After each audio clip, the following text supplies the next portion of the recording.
Hi folks, welcome to the Prepared Homestead. This is Travis. Thank you all for stopping by to watch. This is kind of a part two to this morning's video. If you didn't watch it, it's about beef and hay and all kinds of shortages, fertilizer shortages. I know there's all these people that are like, hey, you've been talking about shortages for so long and we haven't seen it. Well, we have. We've been seeing it in the increase of food costs.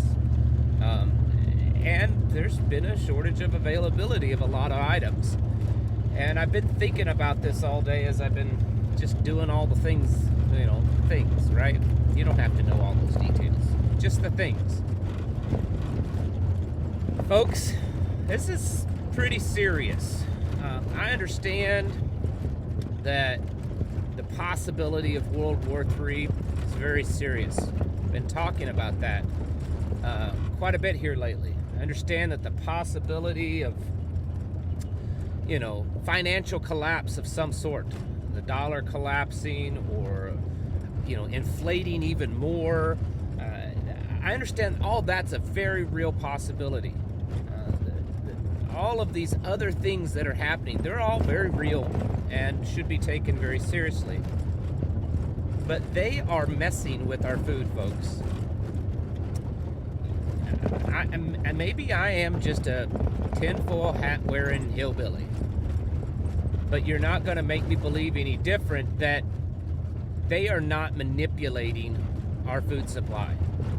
That all of this stuff with chickens and eggs and feed and all the food processing plants for the last 2 years that have been destroyed and shut down and burned and planes flying into them and all kinds of stuff. You're not going to make me believe that the fertilizer shortages, that the recalls, the constant damage and destruction that's being done to the food supply is all just one big coincidence. That we just living in some really unlucky times right now. You're not going to make me believe that. It's not true. The numbers don't add up, okay? There's just no, I don't believe that there's any logical way that this is all just happening just as a coincidence. We're watching it, and we're watching it on purpose, and one of the reasons why we know it's on purpose is because, well, they tell us, at least in a certain way. They tell us. They tell us that, our food systems, the way that we grow food and the way that we feed everyone is bad. It's bad for the environment. They tell us that all these animals that we eat, this meat, it's bad for the environment. Got to stop doing that. They tell us that we should, be open to trying new things. All this synthetic foods and bug food and all that kind of stuff. And they've been telling us this stuff for a long time. A long time, that we have to stop growing food, we have to stop eating meat, we have to stop all of the way things have been for such a long time, that it's bad. And then all of a sudden, we have all of these really strange, I'm sorry about that sun, it's like watching a strobe, probably, isn't it? And then all of a sudden, we have all of these problems with our food supply. And then on top of the availability and the shortages, the increase of costs and everything, they're also telling us that they really want to start putting other things in our food. The things that they've been wanting to put in here, they're now wanting to put it in our food. They're wanting to put all of these additives and stuff because that's how they want everyone to have it. They want to put it in our bees. The FDA just, in the last few weeks, did an emergency approval to allow the mRNA stuff. They're allowing that to be given to bees. Yeah, the bees, the creatures that basically, if they all die off, we all die off. That kind of those creatures, the ones that are really important. Well, now they're going to be feeding that to bees. That makes a whole lot of sense, doesn't it? I mean, let's just genetically alter them. There's been all kind. If you get deep into this, and it's a deep rabbit hole, folks. It's way more deep than I have the time to in just one video. But the amount of genetic manipulation that has already been going on. I mean, there's a theory out there that there's certain animal species that are now pretty much 100% genetically manipulated in some way. Salmon is one of them. You dig into that, even wild-caught salmon, it's believed that it's been so genetically manipulated that there's not really anything truly natural left. They've been doing this for a while. I have my own theories. I think they're just trying to play God. I don't think it's necessarily for our benefit that they just care for us and love us so much.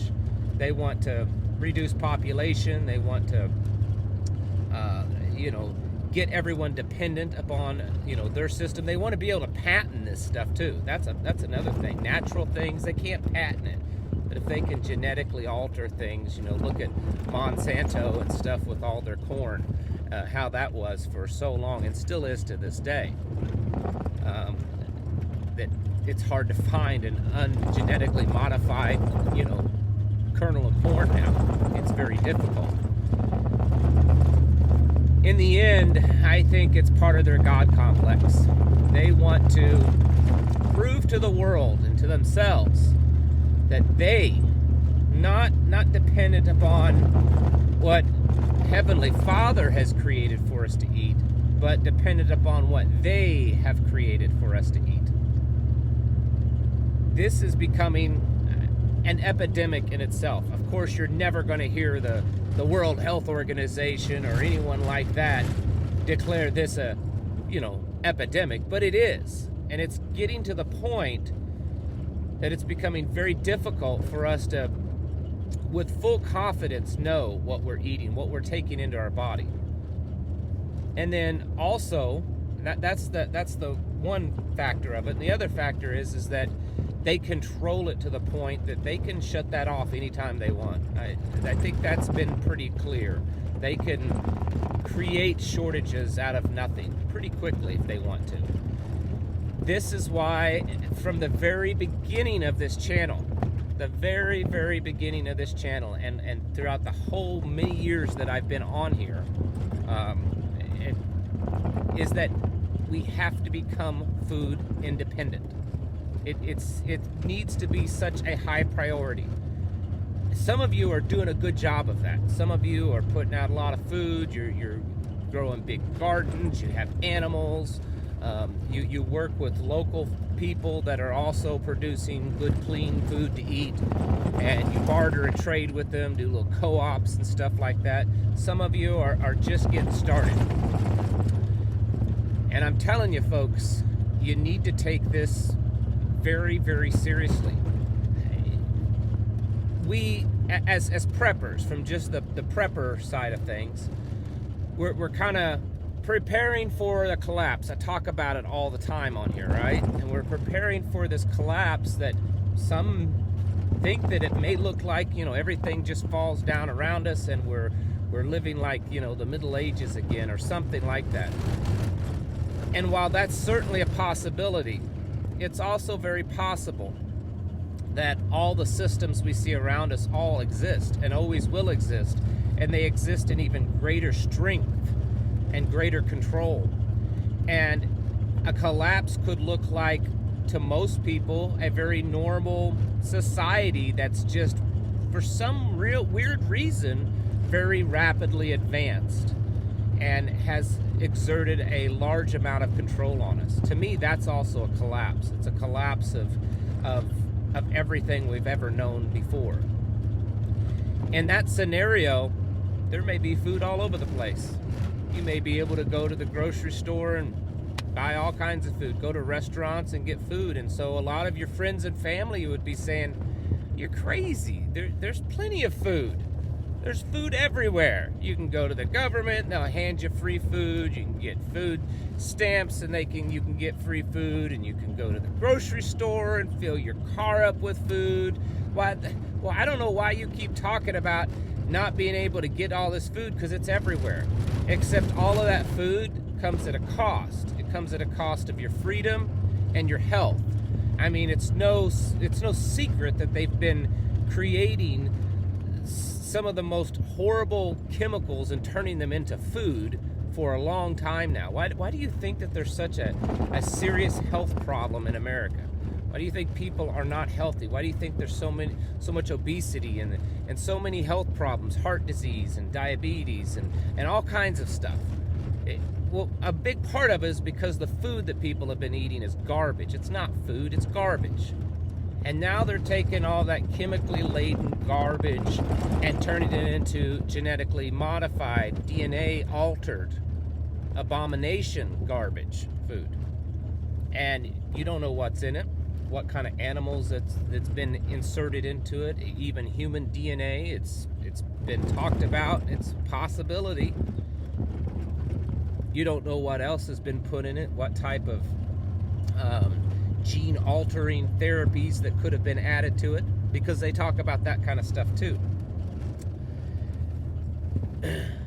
And so a collapse for you and I may look very different from other people. Everyone else is eating fine, high off the hog, so to speak, even though they're eating some abomination of food. And you and I are saying, we're not doing that. We're not eating that. We're not partaking in that. We're going to be Daniel and the 3 Hebrew children. We're not going to do that, right? Well, what's your option? Well, your option is you better have a good way to provide food for your family.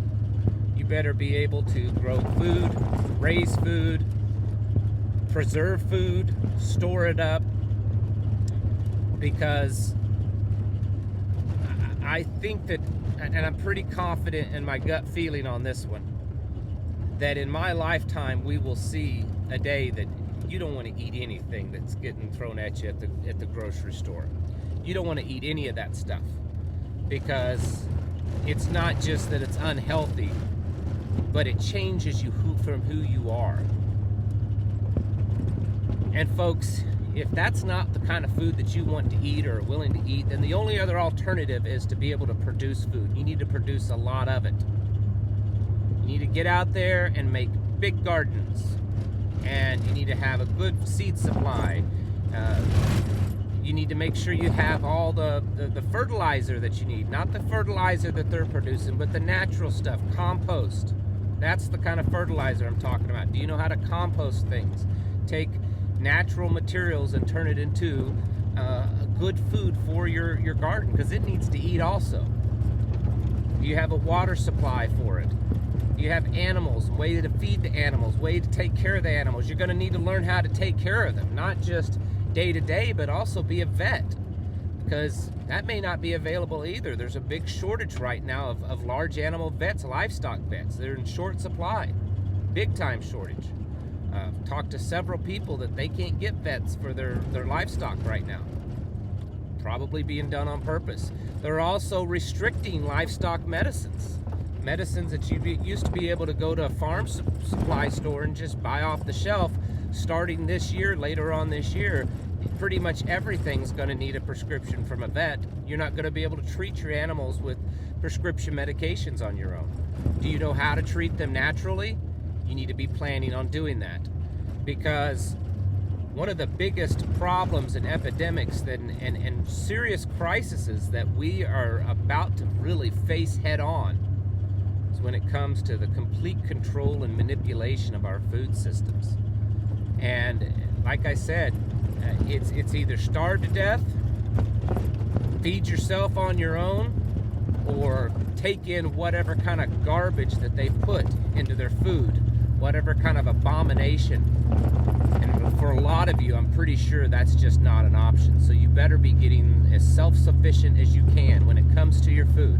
Folks, it's time to get your houses in order, to prepare mentally, physically, and spiritually.